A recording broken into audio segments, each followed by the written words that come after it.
brothers on the rise now. Endless celebrations all in my house. Levitating now, I'm super duper fly now. London boy, but they see where I reside now. Put the time in while you always yelling time out. Qui praticamente camminiamo sul fondo del mare. Imagine this is the ocean that is drying. Immaginare quindi che questo qui è l'oceano che si asciuga. 175 km to 145 km loose formation. So what is this? This is calotte. What happened? When the water of ocean goes down,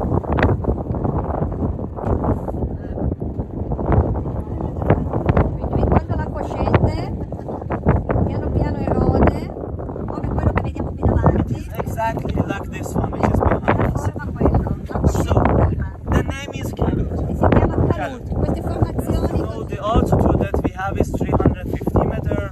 That's why all of the water of mountains are under all of the hard situation and the storms and the sands and the changes of the temperature. No plants can. And in this square, we have lots of big sandstones that we need to go there for 4 or 5 days. It takes to go in this area. We need to find the hottest place in the world. We have posti più caldi del two mondo. volcanic area here in this direction, 30 kilometers.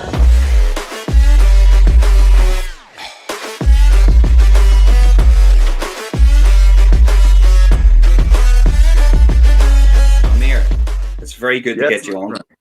Of course, my pleasure. You come from a crazy place in a part of the world in Iran, I believe, and it's the hottest place on planet Earth. And before we get into that, though, do you want to brief the audience on who you are and where you come from? Of course. My name is Amir, and I'm from Iran, Kerman province. It's the southeast of Iran. It's a big province named Kerman. In Kerman, we have Lut Desert.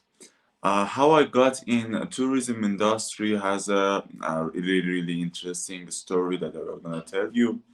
It's about 8 years ago that I was walking in the street of Kerman. I saw some tourists from Europe, and they were in trouble. They got stuck, and they were looking for some vegetarian food, which they couldn't find it. So I invited them to my place.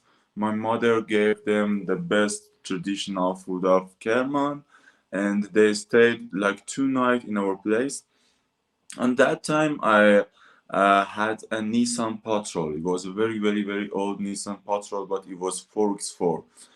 They saw my car and they asked me if it's possible to take them to Lut Desert. So I didn't know where is Lut Desert. And I take them to the Lut Desert from map, and we got stuck in the sand dunes. It was a very, very hot day, but it was great. Then they came back and they wanted to stay in our place. They were really happy with me in desert. So they offer like 500 euro to my father because he was hospitaling them. And my father didn't accept that, and he was sad, kind of sad, because he said that we don't get money from the guest. So you were our guest. And but they gave me that 500 euro, and I accepted that. And that time I remember that I bought a new phone, and I registered in tourism industry classes. So I got some degrees and some license. I'm a desert guide now, and they sended me lots of tourists from that time, from 8 years ago. Every year they send me some tourists that they want to go to Lut Desert with me. It was the story that how I get in tourism industry.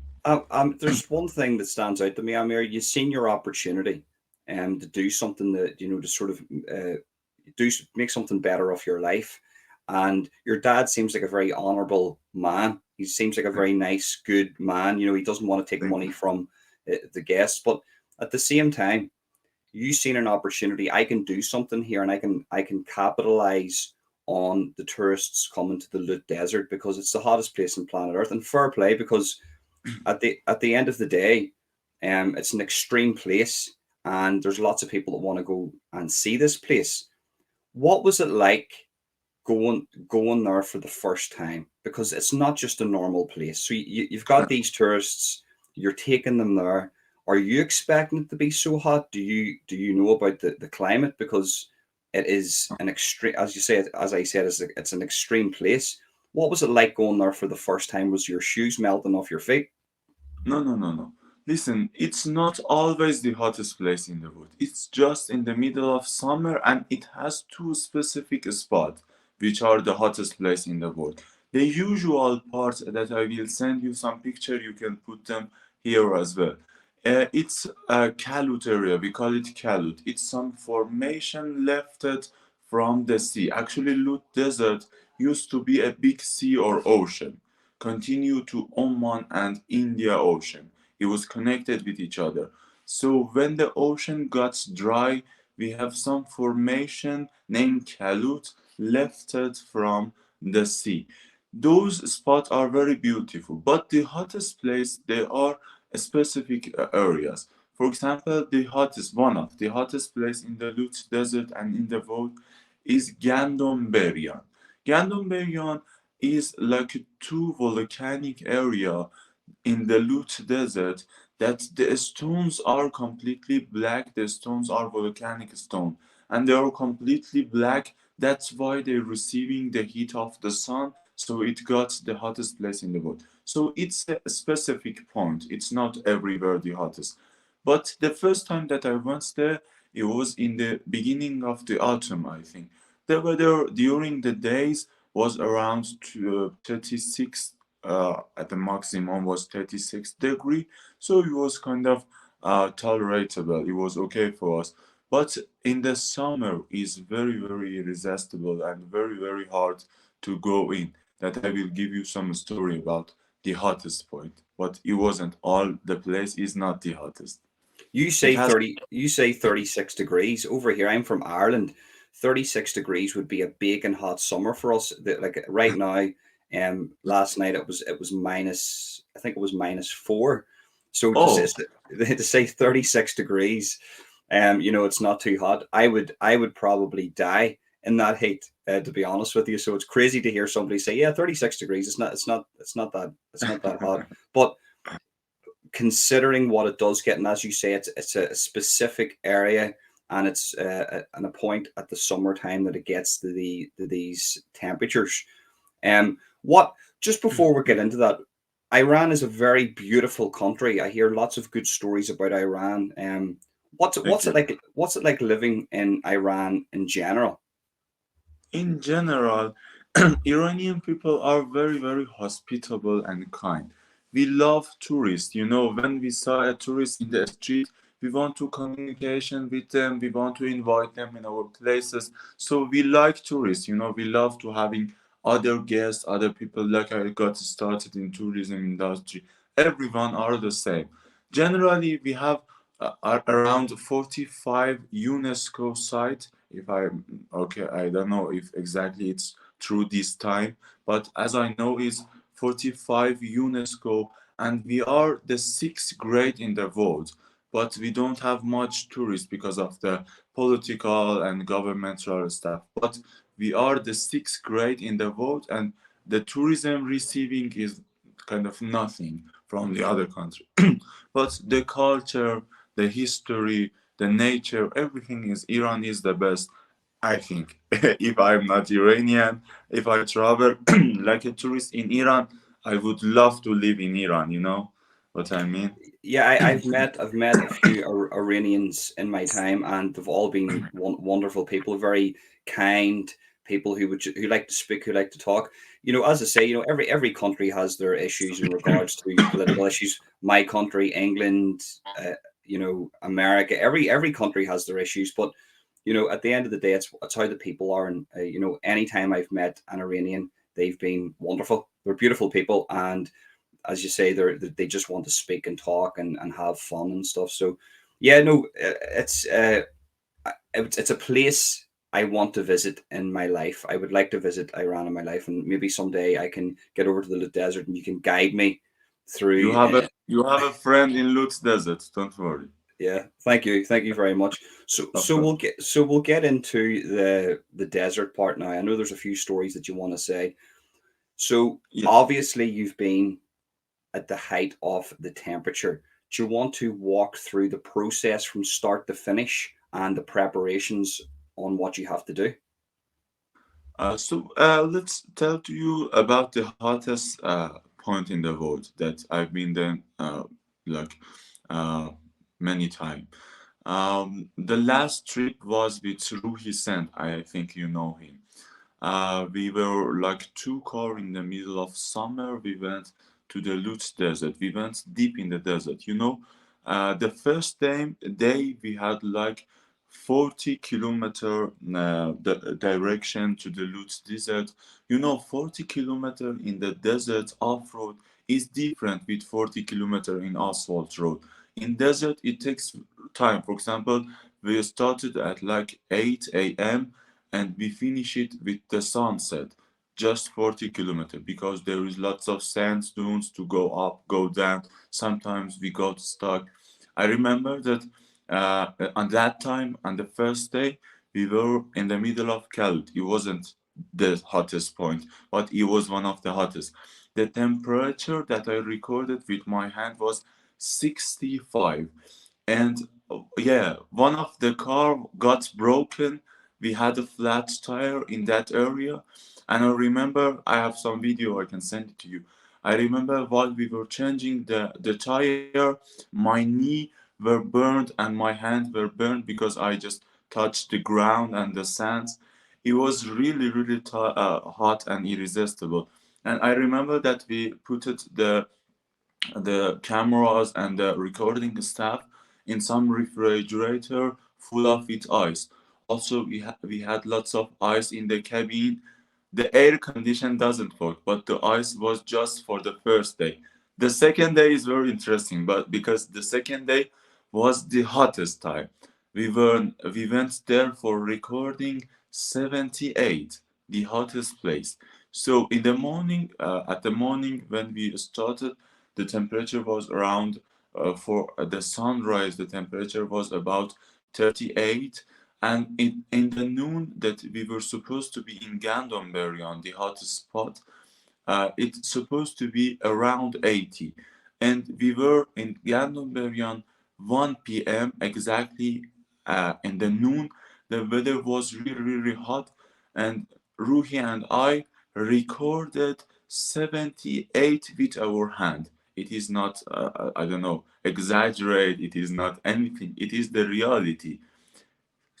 78, it was very, very hard. And I remember that Ruhi felt very bad, so we gave him some pills and we put him in the car.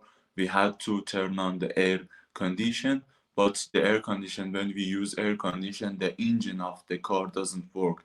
Also, I added lots of fan to the car, lots of extra fan to the car to cool down the radiator. Also, put it some like a pipe, water pipe to the radiator to press the key to just put some water on the radiator with the fan, make the radiator cool. So it was some trick that we did. For example, we uh, deleted the thermostat of the engine to not increase the temperature of the car. It was very very hard day, and I remember that in the at the last moment of the recording, when we wanted to go back from the hottest place in the world, we run out of the fresh water. We had some water, but it wasn't drinkable and fresh water. But we had like 5 hour go back to the last city. So we were kind of disappointed, but it was an adventure. Ruhi wanted an adventure trip that we made a really, really big adventure for him. It was very, very crazy Well, he story about. definitely he definitely got one because the video's up to, I think it's 11 million views right now on YouTube. I think it is. Yeah, Yeah, yes, it's one of the highest viewed on his channel and one of the highest viewed basically on YouTube. And the fact that you were the guide for that, and you, I'm not saying he didn't do any hard work, because obviously it was very hard for him, but you are the guys that are going in there. You know what to do. One thing stood out to me whenever you said the air conditioning didn't work and it measured at 78 degrees. Like, if people need to realize this, right, from Ireland, from England, from from these colder climates, we get we can pass out at 25 degrees because we're not used to it. We haven't climatized to it. Yeah, The you're fact that used to it. he's yeah, the fact that he's went there and he there's no air conditioning. I mean, that's absolutely crazy. What was it like making that sort of mini documentary? Was he good to work for? Was it very tough, the situation, or was it just another day for you doing what you do? Sorry, I didn't get your question. So whenever you were making that mini documentary for his YouTube channel, was it Uh-huh. was it hard to make, or was it just another day for you? Just it was just easy. Actually, yeah, it's a hard question, but yeah, it was one of the hard days for me. It wasn't usual for me because I don't usually go in that specific point in summer. Also, no one goes there in summer because it is crazy. If one of the car broken, if the GPS doesn't work, how you want to get back? So it is very dangerous. I don't know how we could survive from this because it was like for me it was like second or third experience in the hottest point in the hottest season. Actually, in the winter we go there in Gandon, but in the winter the temperature is very fine. It's around like 25, 28, like 30 at the maximum. But in the summer, it was my third time, but it was the hottest time. For me, it was really hot. I had the stress because I had a group, so I had the responsibility of taking care of them. So for me, it was a hard day. The first and the second day was really hard, but the third day was better because we were kind of success. We had two success days, so the last day I was sure that we can make it. It wasn't really hard, and it was the last day was close to a village, and the temperature was less than those 2 days that we passed. It was in Keshit Canyon. It's like a canyon in the middle of desert that has fresh and pure water in, and inside, the top of the canyon, I will send you some picture. It's completely dry, but inside the canyon it's like another planet. It's like another nation. It's full of green part and full of fresh water, fishes, and a great place for swimming. I think his brother Ahmad sent. He made a document there. He was jumping in the water. I don't know if you see it or not. No, I haven't seen that one, but I'll definitely give that one a watch. It seems like a paradise. It seems like it's got both sides. You have the extreme heat of the summer, but also there is like a paradise set into this where it's very lush, green, nice water. It seems like a place that it seems like a place to live. To be honest with you, I love the Exactly. It is very great. Also, near that place, we have a really old castle, more than 7,000-year-old castle. But no one lives there. It is for many years ago. But it shows that we had civilization on that spot. In the Lut Desert, I know some places that we have like lake, canyon, water full of, I don't know, green part, but also in the other side, we have the hottest place in the world. Lut Desert is crazy. If I want to talk about Lut Desert, I should say hours and hours. For example, from Kerman, when you go to Lut Desert, you have to cross some mountain. First, let me tell you what is desert. Desert is a place which is surrounded by mountain, a flat place which is surrounded by mountain. And Kabir is the down spot of desert which has no agriculture and no water. But because it's the down spot, all of the water of the mountain are under the ground, under the ground of desert. But we don't have any agriculture and green spot because the situation is very hard and tough. The temperature, the night and days exchange temperature is a lot. Also, we have lots of sandstorm. That's why no plant can grow there. So in Lutz Desert, we have some places that we have a canyon. In the canyon is full of water because they arrived to the underground waters of the mountain. So it's a crazy area. You have to come and see what I'm saying, you know? Definitely, definitely, it's one of these places, these extreme places that I would like to go to. But one of the things that's it's going off in my head is that you've got the extreme, but then you've also got the paradise. You've got the best of both worlds, you know. Um, one thing you've said there that stood out to me, and I don't want to go off topic, but it's very very interesting. You said that there's a castle there that's 7,000 years old. Yeah. Um, I've recently watched the documentary with on Netflix with Graham Hancock, Ancient Apocalypse, and they were going to all different castles in like Turkey. I don't know if they went to Iran, but you know the fact that is that an actual estimated date that the castle's 7,000 years old? Yeah, yeah. Actually, we have lots of those historical area. For example, Bam Castle, which is registered in UNESCO sites, is more than 2,500 years old. But this castle, because it's in the middle of desert, and there is no one been there, so they don't know it yet. You know, they didn't find it yet. But I'm sure that in future they will register it and they will reconstructing it to a usable site of the in tourism industry. And you know, one thing it is very interesting for you to tell you. You know, Shahdad is the last city from north to the Lut Desert, and the oldest the oldest metal flag of the world was found in this area. The oldest metal flag of the world. It is 4,000 year old. If you search about the oldest metal flag of the world, you can find it.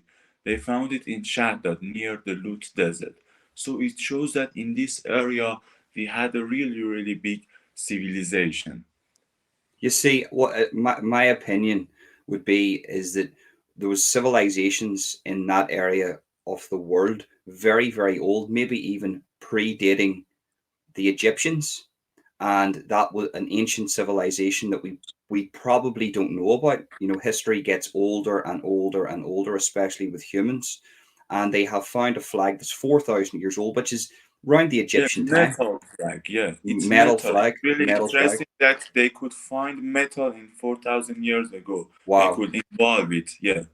So wow. the flag means a big civilization, a big city. For Yes. example, it's not something, I don't know, a village or something. It was a civilization because they had some shape and some symbols on the flag that shows that they had a big story. You know, if we want to talk about this subject of history, I'm not sure if I'm good enough for talking about the history, but from the desert, I'm sure that I'm good enough, but history is very complicated for me because my main major is desert. So Yeah, yeah. yeah, We'll I'm we'll better we'll in we'll, desert. we'll keep it. We'll keep it to the desert. That's the history and the things like that. There, that really Yeah. interests me. But because I do believe that history is a lot older than what we believe, and the fact that Iran has these sites is precious to the world, and they should be kept perfect for for these archaeologists and whatever. But we'll stick to the desert. And apologies for going off topic. No, of Um, course, no problem. Yeah. One of the things that stood out to me was when you were making this documentary, the preparation. So, what? How do you climatize to something like that? It seems like yes, it's very hard for you, but it's very hard for your guides too. But you're sort of half climatized to the hot weather. Is it?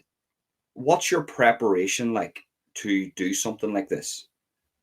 So at the first, when he asked me to take them to the Lutz Desert, and they want to record the hottest place in the world, I was a little bit shocked, and I didn't if it's working, if it's possible, if my car survive or not, because my main problem was my car, because you know it's an old Japanese car, So I had to do something with the car, prepare the car.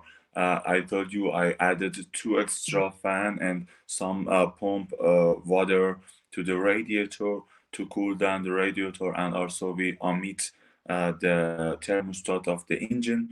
Also, we prepared lots of big ice part to put in some specific refrigerator to take with us. Also, in the cabins, we had like 1 liter bottle of the ice. For example, in each cabin, 10 1 liter ice of water in the cars to to if the temperature gets really hot, they can just hug the ice for a while to reduce the temperature.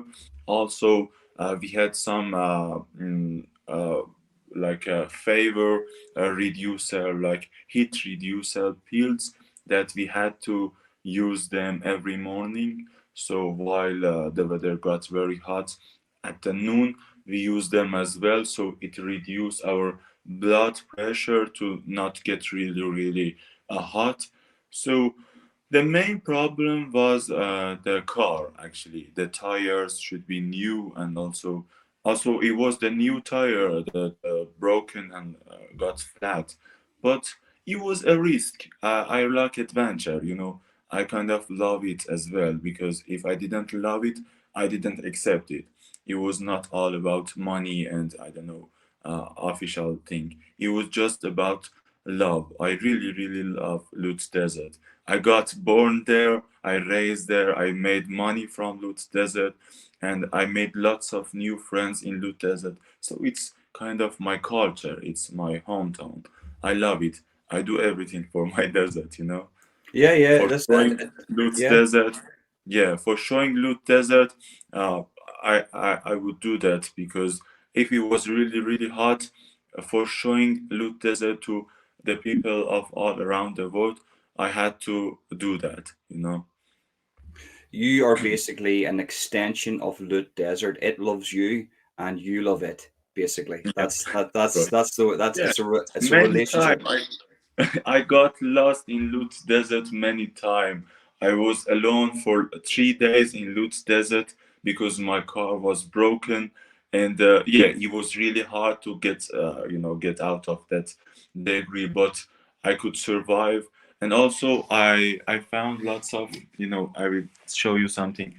Like 1 years ago, a group of people from Europe they went to Lut Desert without any guide, and they got stuck there. And it wasn't any coverage to call someone. But I didn't know how they found a place to have a coverage to call someone.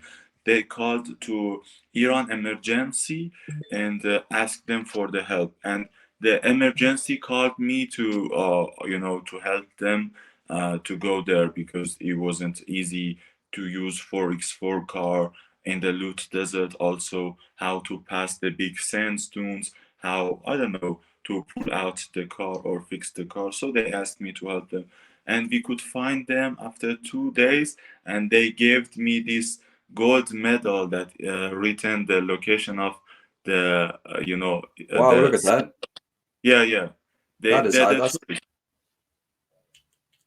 that's the crazy, man. tourist yeah the tourist gave me as a present. It's a gold medal with written the location of the center of Lut Desert where they got stuck. So it's a gift from them. How can I don't love my desert, you know?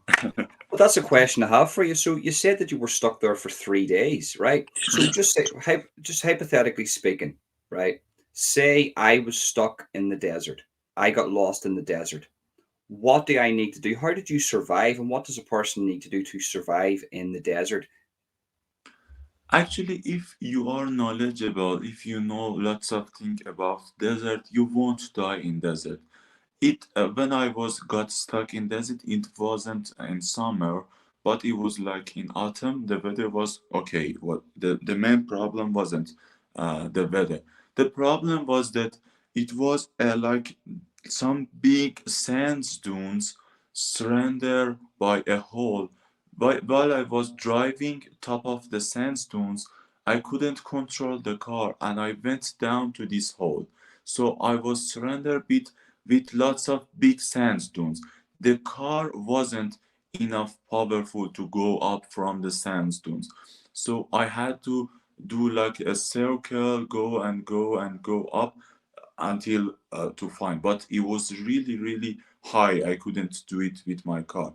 So I had to omit some part of my car to make it lighter with some gadget that I had. I omitted all of the doors, all of the back cabins, all of the chairs, all of the dashboard, just a steering wheel, and even I omitted my chair to just I just put it there to make the car lighter to go up easier. And I saved the location of the place that I got stuck. It takes time like 3 days. I didn't have enough water. I had to eat. I had to drink the water of the radiator the last day. But it was yeah. For me it was okay because it was very interesting because when I pull when I got out of that big hole, I went directly to the city with when I was in the street, the people were looking me that it's a car that has nothing, even that it has no door, it has no cabin, Yeah, how yeah. where he's coming from. And I gave the story to my friends, so at the Instagram as well, I share some picture as well, and there I can send it to you as well. Uh, and I saved the location of that spot. Some days later, with my friend, we went there to put back my equipment, the door of the car, and everything. And I suddenly see that there is nothing left it because it was burned with the sands. It was a sandstorm that just burned them. That's absolutely Yeah, crazy. yeah, So that, I mean, to be stuck there, automatically, do you think? Obviously, you have got the skills to survive in that environment and to be stuck so far away. But for the average person listening to this, they don't have those skills. What's going through your head? Does panic set in? As you say, you didn't have enough water. You had to drink the water from the radiator. And then yeah, when you finally made it back, there was this car that was just a shell, and everybody's looking at you going, there's crazy Amir back again from the desert. I mean, these these things will not seem normal to other people. These things will yeah. seem extreme and crazy. Is that the way you sort of live your life, to the extreme? You're just out for adventure. Yeah, it's part of my life. I love it. I'm free. I go try. I have a car. I recently I bought a new car. It's a Toyota. I love it. It's better than my previous car.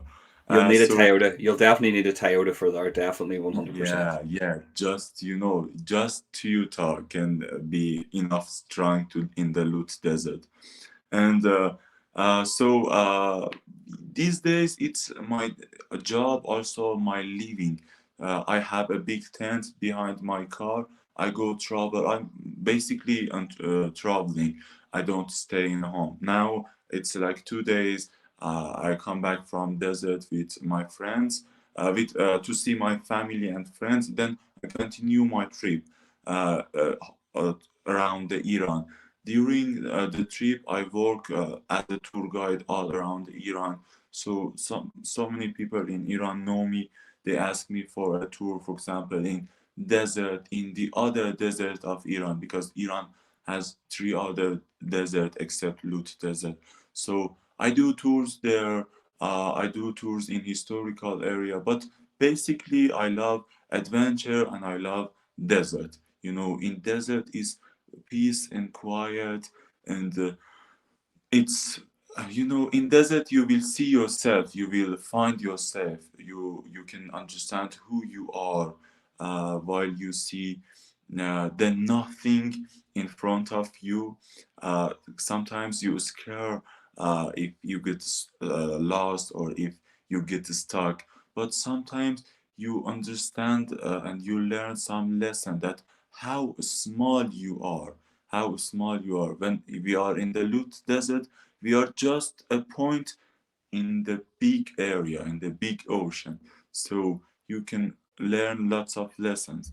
For the question that you asked for the people who don't know about desert, it's better to start going to the desert with a certificate guide. You have to go there with a guide. If you want to start with yourself, at least you have to read some lesson about desert, how find water. In Lut Desert, we have some specific area that if you make like 40 centimeter hole in the ground, you will find fresh water, but not every places, just certificate area. You should know where is. For example, the where I got stuck, it was like 30 kilometer far from that spot. So I couldn't go 30 kilometer walking in the sandstones. Sorry. Yeah. Well, that's a really good information to know, and the fact that you can in some areas of the desert you can dig and find water. Obviously, there's the Yeah. TV shows. We see TV shows and they do all these things where they dig in the desert and they find water, but they actually hear somebody who's had to do this and has used these techniques to survive is crazy. And if anybody wants to go out to the Lut Desert and is watching this, um, I'll leave all the links for Amir's Instagram, everything that he wants in the description of this video. So go over, follow him. Follow him on Instagram. His YouTube channel too. I'll leave the link for that in the description. Also go over and subscribe to his channel and follow Amir's journey. I mean, it's a fantastic journey. It seems to me that uh, one of the reasons that you do it, you love adventure, but you're trying to find yourself. You're out there, as you say. It's peaceful. There's a journey. Also, it's an ancient land, so it's adventure. Would it be right in saying that you're on like a sort of a spiritual type of journey, and that's why you're attracted to the desert so much? Yeah, yeah. It's not, adventure is also very important for me. But the other things that are very important for me is the people who are traveling with me. For example, in the chair next to me in my car, I had lots of people from all around the world. I had European people, Chinese people, I don't know, Australian people, Muslim, Christian, Catholic, everyone. I talk with all of the people from with lots of behavior, so I can understand and learn lots of things from them. For example, I had direct communication. I had 3 days or 4 days with a doctor next to me, 3 days or 4 days with an engineer during the trip in desert, so I can learn them lots of things. So the main reason, the first reason that I'm doing this is that I love desert. The second is that I love the people all around the world. That every people give me one sentences. So in these sentences, I can raise my life to future. I don't know, to better, to make my life better. Well, it seems like one of the greatest things in life is to have friends all over the world. That's worth its weight in gold. And you definitely, as it stands, are probably one of the most wealthiest people on planet Earth because of the amount of people that you know. If we're measuring wealth on our friendship, on being kind, on knowing people and having friends, you're definitely one of the wealthiest people on planet Earth. And it would be an honor someday in the future to go over and do this tour with you. I don't know if we'll do it in the midsummer because that would be crazy. In Um, summer. but there's a question I've got for you. Just say I'm out in the desert, right? And this is bound to have happened to you before, and I collapse, and we're far away from cities. What happens? What's the protocol for you to save that person? So I have some emergency equipment. I passed some license and some degrees about how surviving people, how surviving injured people. So I can first I can help you as much as possible. Then if I couldn't help you, so I go directly to the nearest hospital, because if I want to go back from desert, if I'm alone and I'm the first car, I can go back really really fast. But if there is some car who are following me, so it's really hard for me to how learn them how to pass the dunes, how to go. So it, for example, if I have lots of other people with other car who are following me in desert, it takes lots of time to go in desert. But sometimes that I have some people who are injured in desert, I will tell to other people to stay here with your cars. I go back to the hospital and survive her or him and go back as much as soon as possible. So while I'm alone with my car, I can go really, really fast. I can go back from any spot of Lutz Desert in like less than 2 or 3 hours to the nearest hospital. So yeah, it's what I'm doing. But first, I try to help him or her as much as possible. But sometimes it's really, really serious, and I cannot do anything. Also, the doctor cannot do anything. But the thing Has is that that ever it, happened before? yeah. Yeah, unfortunately, one of it wasn't in my tour, but the others of my friends who are guide, one of the tourists, he was throwing from the top of the canyon to the canyon, and unfortunately he did, and we couldn't do anything, and we have some also. Uh, Satellite phones that we can call to emergency spot of Kerman or Iran, to if the case is really really emergency, they can come to our location with helicopter, so it is really much more easier to make them survive. So it depends to how tough is the situation. I decide to call the helicopter or to make it myself.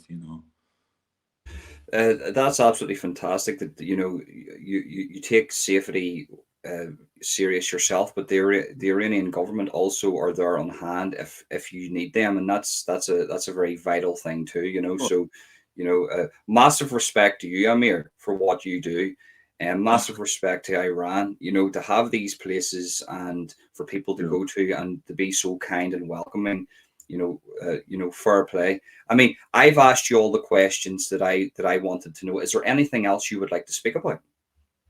The thing is that the last thing that I want to tell you, I want to tell anyone seeing this document, please come to Iran. Iranian people are really, really hospitable and nice. I guarantee it, you will have fun and you will have the highlighted of your travel in Iran, especially in Lut Desert. Hope to see you around the world. Also, you, my friend, you have a home in Iran. You can come to my place anytime that you want, and I be your guide by free. Don't worry about thing. Just come in. Amir, you're an absolute gentleman, and do you know what? One day I'm going to get over there. I'm going to do the Lut Desert. I have to experience that in my life. There's not a lot of places on earth that I think to myself, I need to go there. But whenever I seen that documentary on YouTube and you were in it, I had to contact you. I just was compelled to contact you, and I'm compelled to go to these places, these extreme places like Egypt's one I want to go to, Iran's one I want the Lut Desert I want to go to.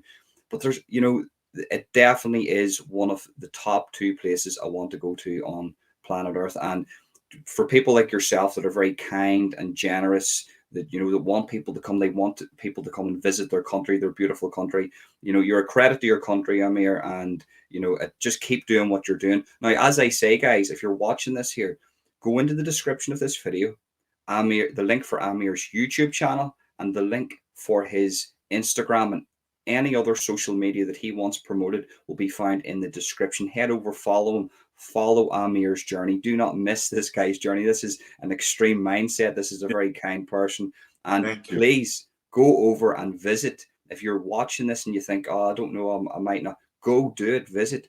He's here. Contact him via all the socials in the description, and you will not be disappointed. Amir, it is the end of the podcast. It's a short podcast, but it's full of knowledge and a wealth of knowledge, and that's what these are the type of podcasts I like to do. Is there anything else you would like to say? No, everything is fine. Thank you for you to invited me to your studio. It was a pleasure to talk with you. Hope to see you again and hope to see you from the near. Yeah, it was Near. my pleasure. It was my pleasure, Amir. Thanks, guys. That's the end of the podcast. Thank you very much for tuning in. Big up For to what Amir. this. Peace, guys. Peace.